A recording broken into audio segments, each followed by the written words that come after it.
This is the Ibis Ripley. Yeah. Just looks really clean. You guys didn't know this was down here? No. And we probably wouldn't have gone inside on our own. There's a first time See for ya. everything. Bye. When it comes time for the downhill, this is where I'm gonna start nitpicking a little bit. So now we're gonna introduce MTB Yum Yum. We haven't even introduced you into the video. What's going on, dude? We waited to do it when we're in a cave? Oh, hell yeah. He's gone. Is it DPX2 compatible? Is it coil shock compatible? What are we talking about? Well, you wouldn't want to run a... Well, you could run This is America. I can run a coil shock if I want. How you doing, Hannah? I'm exhausted. How was Sea Otter?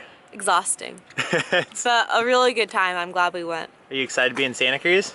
Very excited because now we can ride. Yeah, that's the other thing. So Sea Otter, as cool as an event it is, in terms of the riding, not the greatest, but we are back in Santa Cruz and we're actually at Ibis Cycles. They have a brand new bike that's gonna be released soon. So we're gonna go be testing that bike out, get some shots on it, and just give you guys our feedback. We're gonna hold on to this footage until launch day, so by the time you guys are watching this, it'll be April 30th and the bike will have been released. rad. So, yeah. So not sure what's happening, but Cerise, our fearless leader, has us parked on the side of the road.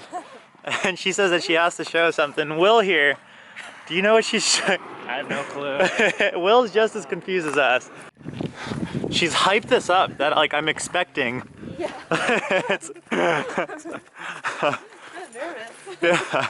This is the one that's easiest to get to.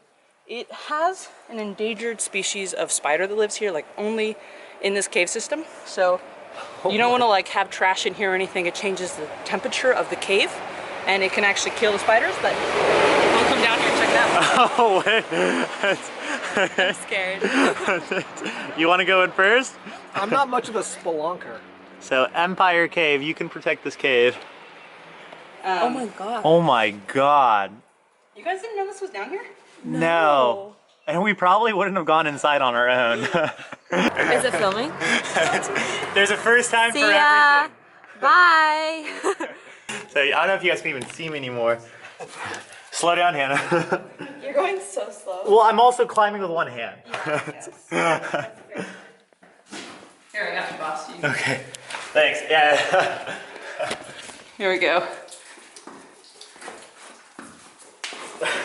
Well, there's a first time for everything on mountain bike rides. Pretty rad, huh? Totally rad. Okay, that's how we started mountain bike rides here in Santa Cruz. Cool. No kidding. So, like I was showing Mel, I don't know if you can see it, but the cave goes further down, but there's all this sort of mud that's been sliding through because of the,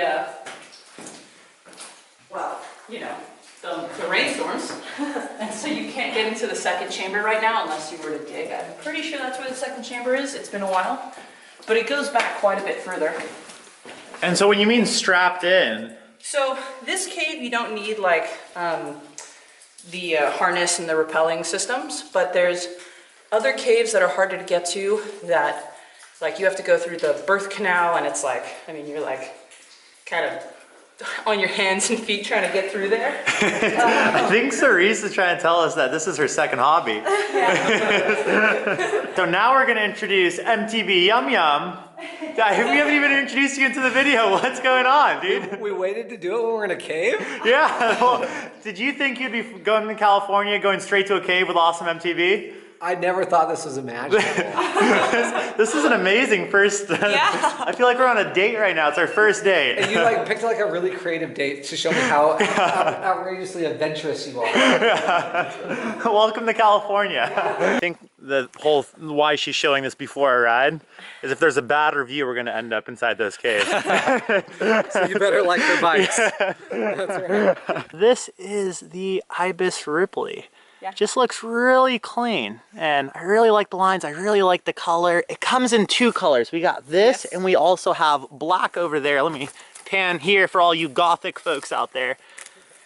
And I don't know, they both look really good. So also, if you guys notice, this has the brand new XTR. So that is 12 speed on here.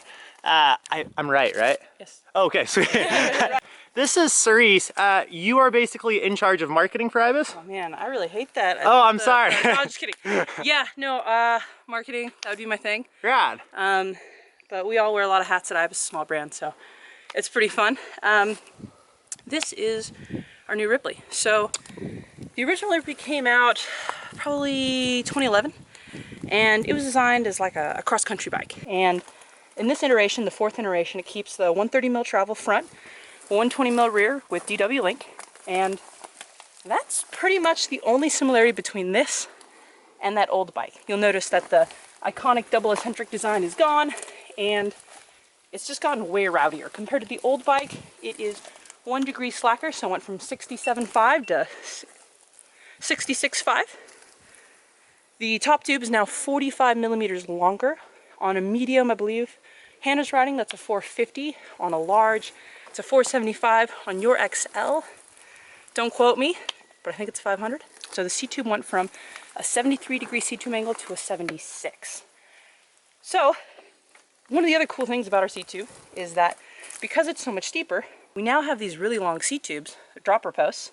So this is a 165. Most people on a medium through an XL can run a 165 or bigger. And on the size small, Roxy Lower designer, she's 5'1".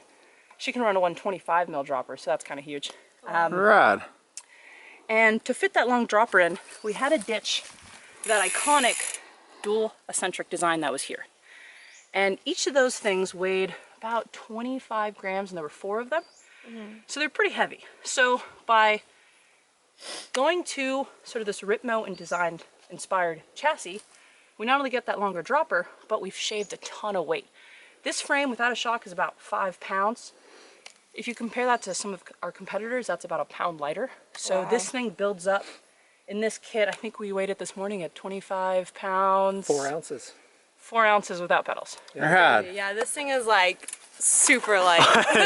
It's gonna be scary getting back on the HD4. I'm just gonna feel so sluggish going up those climbs, but How are you liking it so far? it's awesome so far. I mean, we just got started, but this bike is really fast. In terms of like rear shock, what's the word I'm looking for? Is it DPX2 compatible? Is it DPX2 compatible? Is it coil shock compatible? What are we talking about? Well, you wouldn't want to run a... Well, you could run This is America. I can run a coil shock if I want. Just such a linear... We're in California You now. do whatever We you are want. free to run whatever rear shock we want. This is not Utah. In Utah, you can't run a coil. It's funny, you bring up a great point. So you mentioned that the bike was linear. In the previous Yeah. bike, the previous Ripley LS V3, V2, OG, it was super easy to get full travel, and it felt great. But now that the bike is sort of rip mode, it's way more aggressive, and you ride it and you just like want to send all the lines. Like it gives you that comfort. And so we've actually made the rear shock, the rear kinematics, more progressive. And so it's a little bit easier to like not bottom out, and it feels better when you get to sort of the end of the stroke, a little bit more mid support. And will this bike make you a better cave splunker? You know, we haven't taught it how to belay yet. Might be a deal breaker. Oh, hell yeah. He's gone. All right, so that was a really fun day, and I know we didn't get too much riding footage. I didn't want to spoil MTB Yum Yum's video here, so if you haven't checked out MTB Yum Yum's channel, I'll put a link in the description. Go check it out. I think he's going to be releasing his video soon, so I'm going to let him take care of the riding footage. But for my review on the Ibis Ripley, so I will say that the one thing that I really did like about the Ibis Ripley was the fact that it feels like a properly sized XL or large or whatever frame you're going to ride. So for the most part, I would say with Ibis bikes, they tend to run a little bit on the smaller side, even though they have gone a little bit longer reach-wise over the years. I would even say the extra large Ripmo, it's a little bit of a stretch for me. So I don't feel like, unless I really kick out that stem, that the XL feels like a proper XL.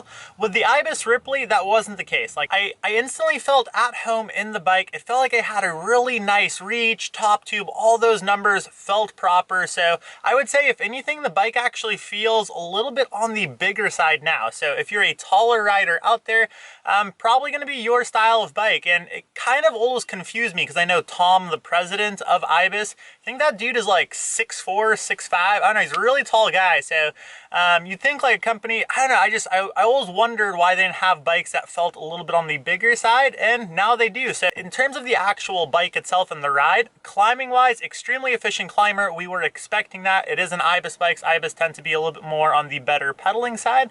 But in terms of this Ibis specifically, it being the Ripley, very efficient, very precise on the climbs. I will say the longer top tube, you definitely kind of need to get a little bit readjusted, because you instinctively think like this is going to feel like an Ibis, so the reach is going to be a little bit shorter, a little bit easier to control that front end on like switchbacks. But you do have a little bit more reach, a little bit more top tube on this bike. So readjusting to the geometry, you got to kind of dial that in. But the rear chainstay is nice and tight, so you can make switchbacks really easily, very precisely. Very efficient pedaler, both in and out of the saddle. The seat angle feels nice and steep. When it comes time for the downhill, this is where I'm going to start nitpicking a little bit. It is a very stable descender. It really felt like that bike just wanted you to let it fly straight down the trail, which is interesting because even though the front end of the bike tells you that, the rear end of the bike definitely said, hey, whoa, this is more of an XC trail style bike.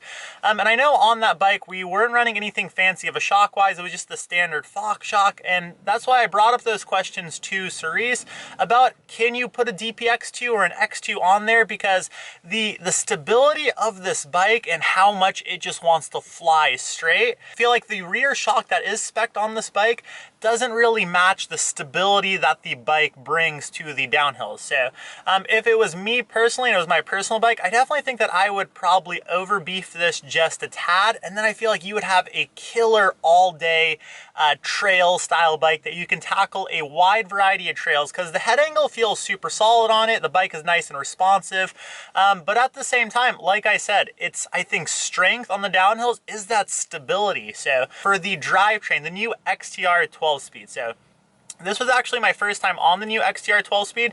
It's super sensitive in the thumb paddle. So basically when you're trying to go up to the easier gears, it definitely it almost feels like you don't even really have to press that thumb paddle and then the bike will shift. Like first getting used to it, it was a little awkward because it almost felt like I was misshifting, going up 2 instead of 1. But as we started riding more and more, I would definitely say like under load is where I really started to appreciate the sensitivity just a little bit more so, because it felt like I wasn't grinding through my gears as much. Very crisp, precise. The 12-speed, I've never really been the biggest fan of 12-speed, but I will say that it actually felt pretty good on the XTR 12-speed, and I think I enjoyed it a little bit more than the Eagle setup. It just sounded a little bit more crisp, or a little bit more Shimano, I guess, than the SRAM Eagle setup. I know I am somewhat of a lone wolf when it comes to not liking Eagle, but I would say if I was to run a 12-speed drivetrain, that Shimano XTR is tempting. However, I would also have to figure out the headache that is the rear hub, and I'm not sure I want to do that. So all in all, it's a bike that climbs really well, descends extremely well. So I would definitely not categorize this as just an XC bike. I think you have a lot of potential when it comes to this style of bike. But yeah, until next time, you guys, ride awesome. You.